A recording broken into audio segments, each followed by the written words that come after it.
Visit our website startupstories.in for more inspirational stories and updates from the startup world. You can go after whatever you want. You just cannot deny anyone else to go after whatever they want. Let me tell you a story. So a friend of mine and I, we went for a run in Central Park. There were some free bagels. So I said to my friend, let's get a bagel. And he looked at me and said, the line's too long. And I said, free bagel. And he said, I don't want to wait in line. And I was like, free bagel. And he says, it's too long. And that's when I realized that there's two ways to see the world. Some people see the thing that they want, and some people see the thing that prevents them from getting the thing that they want. I could only see the bagels. He could only see the line. And so I walked up to the line, I leaned in between two people, put my hand in the box, and pulled out two bagels. And no one got mad at me. Now I had to sacrifice choice. I didn't get to choose which bagel I got. I got whatever I pulled out, but I didn't have to wait in line. So the point is you don't have to wait in line. You don't have to do it the way everybody else has done it. You can do it your way. You can break the rules. You just can't get in the way of somebody else getting what they want. In the 18th century, there was something that spread across Europe and eventually made its way to America called puerperal fever, also known as the Black Death of childbed. Basically what was happening is women were giving birth and they would die within 48 hours after giving birth. This Black Death of childbirth was the ravage of Europe, and it got worse and worse and worse over the course of over a century.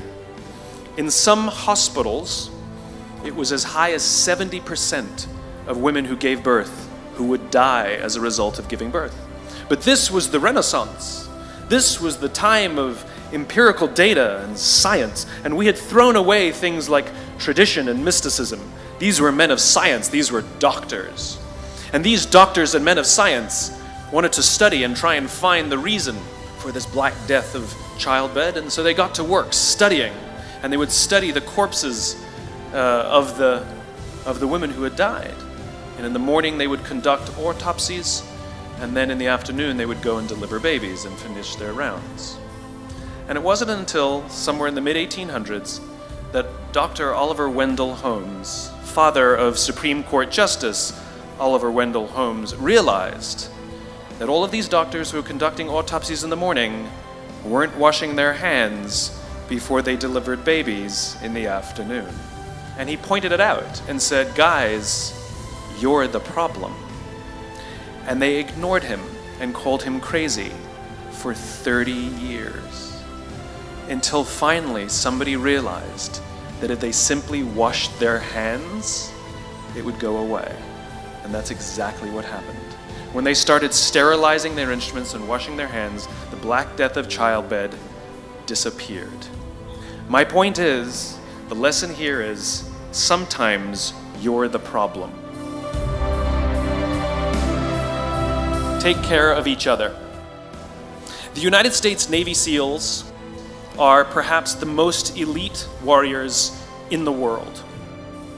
And one of the SEALs was asked, who makes it through the selection process? Who is able to become a SEAL? And his answer was, I can't tell you the kind of person that becomes a SEAL. I can't tell you the kind of person that makes it through BUD/S. But I can tell you the kind of people who don't become SEALs. He says the guys that show up with huge, bulging muscles covered in tattoos who want to prove to the world how tough they are, none of them make it through. He said the preening leaders who like to delegate all their responsibility and never do anything themselves, none of them make it through. He said the star college athletes who've never really been tested to the core of their being, none of them make it through. He says some of the guys that make it through are skinny and scrawny. He said some of the guys that make it through, you will see them shivering out of fear.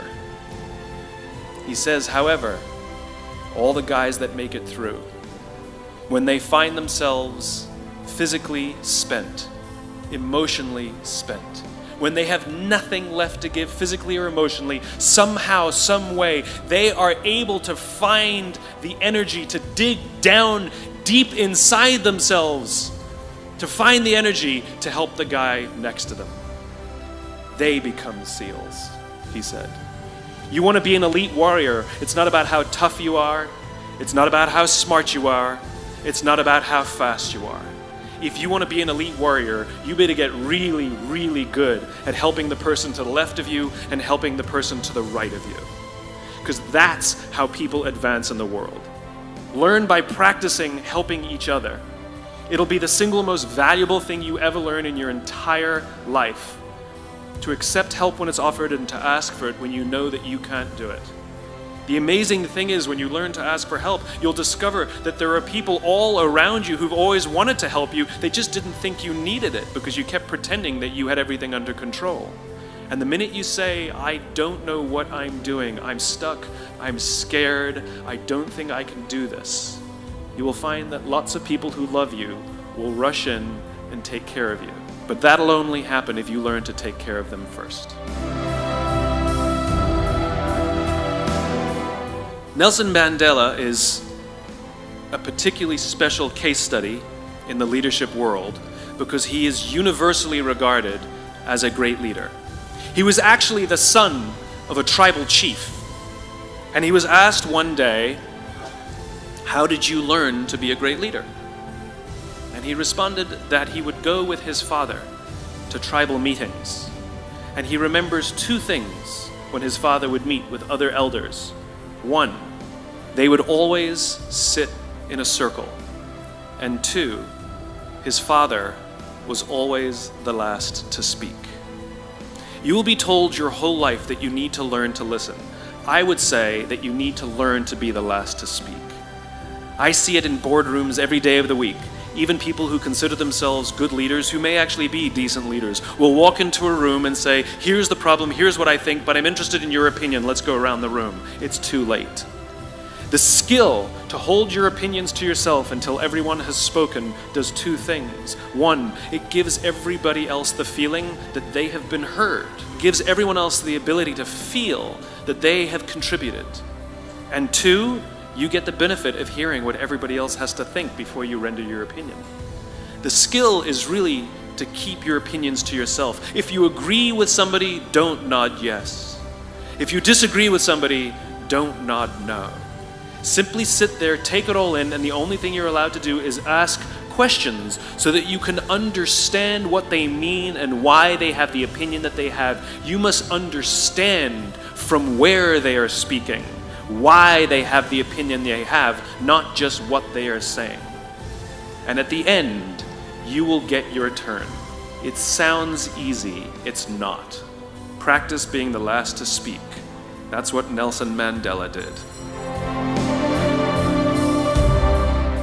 There was a former Undersecretary of Defense who was invited to give a speech at a large conference, about 1,000 people. And he was standing on the stage giving his speech, his prepared remarks, and while he was talking, he was taking a sip out of a cup of coffee he had in this styrofoam cup. And he sort of looks down and smiles and interrupts his prepared remarks. And he says, last year I was the secretary, I was the undersecretary, and I spoke at this exact same event in this exact same venue last year. Except last year, while I was still undersecretary, they flew me here business class. They had a car waiting for me to take me from the airport to the hotel. Someone had already checked me in and escorted me up to my room. The next morning I came downstairs, there was someone waiting for me in the lobby, and they took me to this same venue. They took me in the back entrance, they took me into the green room, and they handed me a cup of coffee in a beautiful ceramic cup. He says, I'm no longer the undersecretary. I flew here coach. I took a taxi from the hotel to the airport.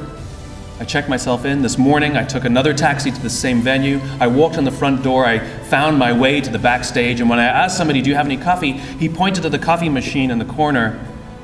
And I poured myself a cup of coffee into this here styrofoam cup. He says the lesson is, the ceramic cup was never meant for me. It was meant for the position I hold. I deserve a styrofoam cup.